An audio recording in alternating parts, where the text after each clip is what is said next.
हम सब देख रहे हैं कि ये वाली कोरोना की वेव कितनी खतरनाक है।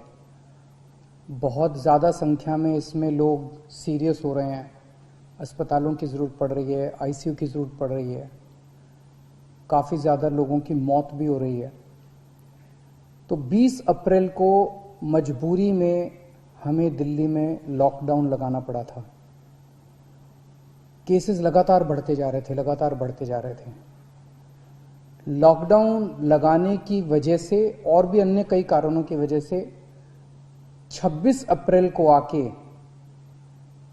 35% पॉजिटिविटी रेट बढ़ गया था। 35% बहुत ज़्यादा होता है। मतलब 100 लोगों का अगर हम टेस्ट करते थे तो 35 लोग उसमें पॉजिटिव निकलते थे। 26 अप्रैल के बाद से चूंकि लॉकडाउन लगाया था, एक तरह से थोड़ी सी चेन टूटनी चालू हुई थी इसकी कोरोना की। 26 अप्रैल के बाद से धीरे धीरे केसेस कम होने चालू हुए और अब पिछले 1-2 दिन के अंदर 23%, 35% से 23% पॉजिटिविटी रेशियो आ गया है। तो केसेस कम होने चालू हुए हैं दिल्ली के अंदर। इसमें आप सब लोगों का बहुत ज़्यादा सहयोग रहा। दिल्ली के लोगों ने जम के सहयोग किया। आप लोगों ने लॉकडाउन का पूरी तरह से पालन किया और ये हम सब लोगों की, अपने परिवार की जिंदगी और उनके स्वास्थ्य की बात है। हम किसी पे, कोई भी किसी पे एहसान नहीं करा। हम सब के अपने लोगों के स्वास्थ्य की और जिंदगी की बात है। इस लॉकडाउन के पीरियड को हमने संसाधन, हेल्थ इंफ्रास्ट्रक्चर को और मजबूत करने के लिए इस्तेमाल किया। कई जगह नए ऑक्सीजन बेड्स तैयार किए गए। सबसे बड़ी दिक्कत दिल्ली में ऑक्सीजन की आई है। नॉर्मल टाइम में जितनी ऑक्सीजन चाहिए होती है अस्पतालों में, उससे कई गुना ऑक्सीजन की जरूरत पड़ने लगी, क्योंकि अब जितने भी मरीज आते थे कोरोना में उन सबको ऑक्सीजन की जरूरत थी। तो कई गुना ऑक्सीजन की जरूरत अचानक पड़ने लगी। पिछले कुछ दिनों में केंद्र सरकार के साथ मिलके और हाई कोर्ट और सुप्रीम कोर्ट के आदेशों से, केंद्र सरकार के सहयोग से अब ऑक्सीजन की स्थिति दिल्ली के अंदर काफ़ी सुधरी है पिछले कुछ दिनों में।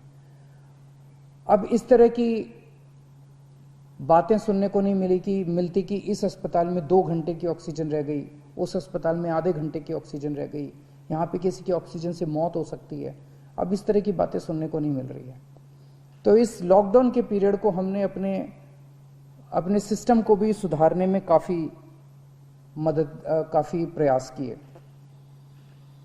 पिछले कुछ दिनों से वैक्सीन को भी बड़ी तेजी के साथ वैक्सीनेशन का कार्यक्रम शुरू किया गया है। आप में से जितने लोगों ने वैक्सीन लगवाया उन्होंने देखा होगा कि दिल्ली सरकार ने जो स्कूलों में इंतजाम किए हैं वो कितने शानदार इंतजाम किए हैं। सब लोग इसकी तारीफ कर रहे हैं, सब लोगों को अच्छा लग रहा है। हमारे युवा बढ़ चढ़ के वैक्सीन लगवा रहे हैं। यहाँ तक कि दिल्ली के आसपास के इलाकों से भी लोग दिल्ली में आके वैक्सीन लगवा रहे हैं। वैक्सीन के स्टॉक की कमी है, इसमें हमने केंद्र सरकार से सहयोग मांगा है। मुझे पूरी उम्मीद है जैसे केंद्र सरकार अन्य बातों पे भी सहयोग करती रही है, इसमें भी हमारा पूरा सहयोग करेगी। पिछले कुछ दिनों में सब लोगों से मेरी बात हुई है, व्यापारियों से, महिलाओं से, युवाओं से, अलग अलग किस्म के लोगों से बात हुई है और सबका ये मानना है कि कोरोना के केस कम तो हुए हैं लेकिन अभी भी बहुत हैं।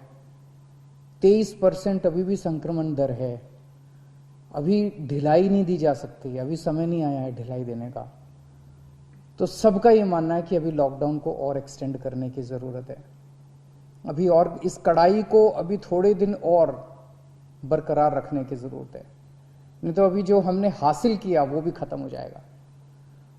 और जैसा मैंने कहा कि ये इतना मुश्किल दौर है, ये वाली वेव इतनी खतरनाक है, इतने लोगों की मौत हो रही है, तो जान है तो जहान है।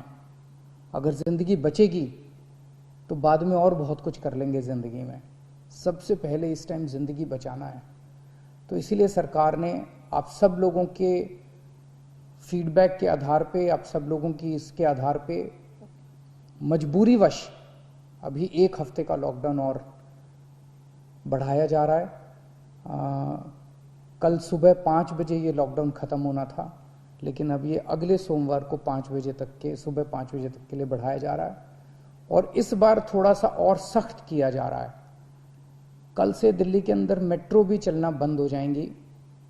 हमारी कोशिश है कि जितना ज़्यादा इसको लॉकडाउन को सख्त किया जाएगा उतना तेज़ी से हम सब लोग कोरोना पे काबू पा पाएंगे। मेरी आप सबसे निवेदन है, जिस तरह से अभी तक आप लोगों ने सरकार का साथ दिया, जिस तरह से अभी तक आप लोगों ने पूरा लॉकडाउन का पालन किया, इसी तरह से आने वाले समय में भी आप सब लोग लॉकडाउन का पालन करें।